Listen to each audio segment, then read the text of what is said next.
Welcome to Second Take, the show that focuses on the issues behind the news. Some major electricity industry announcements were made this week. Terence Creamer joins me to shed light on the details. Terence, welcome to Second Take. Energy Minister Peters announced the financial close details of the first renewable energy projects this week. Can you tell us more? Yes, we've been waiting for some time for these details to emerge. You know, in June this year, that was the initial deadline that was given for the first bid window bidders, which were announced in December last year during COP17 in Durban.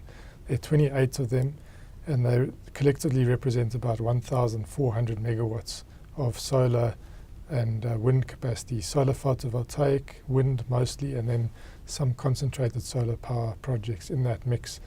And these bidders have been waiting patiently for government to get all its I's dotted and T's crossed with regard to the financial support for Eskom that is needed to guarantee the purchase of this power over a 20-year horizon.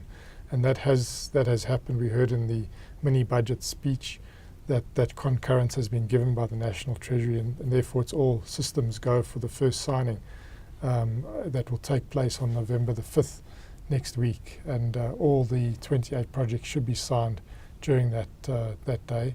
And then basically the power purchase agreements and the implementation agreements will be in place so that these projects they become really shovel ready, and we can start seeing action on the ground, and we'll start seeing wind farms and solar parks going up in different parts of the country. So it's quite a big milestone, and I think the bidders are very relieved that we've got to this date. The Minister also announced details of 3 other determinations for the procurement of power from independent producers. Can you tell us more? Yes, you know that since 2008 we had that rolling blackout. People have been saying, you know, we need to have independent power producers in the mix, not just Eskom. Eskom's got its weaknesses, it's got its financial constraints. Plus we need, you know, it's maybe not a competitive market, but a market that shares the risk a bit better away from Eskom. But we really haven't had the legal and regulatory basis to move ahead with the procurement, other than the renewable energy projects. We said the first 28 are going to be signed next week, and that will stimulate investment of about 47 billion. And then, you know, there's 3,725 megawatts in total of renewable power to be procured between now and 2016. And that will be about 100 billion rands worth of investment in renewable energy. But really we need base load, we need other co-generated capacity out of factories and other places, and that the basis for procuring that power hasn't been in place.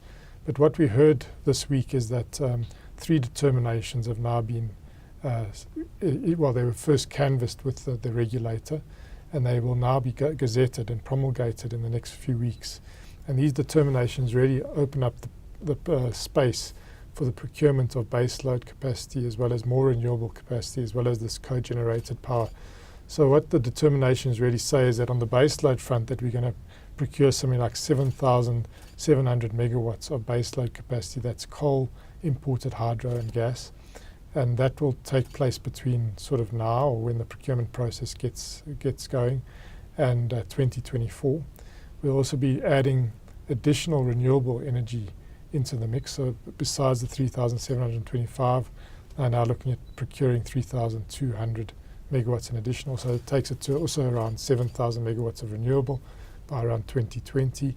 And then we need some urgent solutions to fill the gaps that have arisen. Although the demand hasn't climbed as we expected during the power crisis of 2008 and when the mitigation measures were put in place, we still need to close some gaps before Kusile and Medupi and Kusile come onto the system. So there's a bit of about over 1,000 megawatts of cogeneration and additional near-term gas projects that are being looked at to be integrated. So what we'll have is these 3 determinations. That really starts the ball rolling for the Department of Energy and National Treasury to initiate a competitive procurement process. And we can imagine it will take a fairly similar shape as we saw with the renewable energy procurement process, the RPPs process, which has really been delayed, but I think they had to iron out a few things and seems to be a successful formula. So I think we're at the beginning phases of independent power producers on a larger scale starting to be integrated. Do you think we will now finally start seeing IPPs playing a role in South Africa's electricity sector? Yeah, this has been a big frustration. I mean, IPPs, they've been sitting, they've given government a lot of information over the years that they are ready with a number of projects inside the country, outside the country, different types of technologies, but they really haven't had the basis to move ahead. And hopefully there won't be a slippage between the promise and the implementation that we've seen so often with government projects. And even with the renewable process, there has been really time delay slippages, but they seem to have stuck to their promise in terms of procurement of power. So we need a similar thing. Maybe there'll be some time delays again, but we can't see any slippage, I think, on the offer and what government actually does, because there's already a lot of skepticism around whether the private sector has any role to play in the infrastructure rollout. And you can see the construction sector is highly peeved at the moment and anxious about the fact that post-World Cup the workflow hasn't really lived up to what the advertised amounts that we've heard. And the President Zuma had the infrastructure summit recently, promised again this 4 trillion rand pipeline over 15, 20 years. But on the ground, there's this lack of activity. So I think yes, the legal and regulatory framework now seems to be coming into place in the energy space. And that's a very important lead sector for the infrastructure generally. And I think, yes, we probably will start seeing this sort of larger scale implementation or integration of RPPs into the power mix over the next few years. But it probably will always be slower than people really want.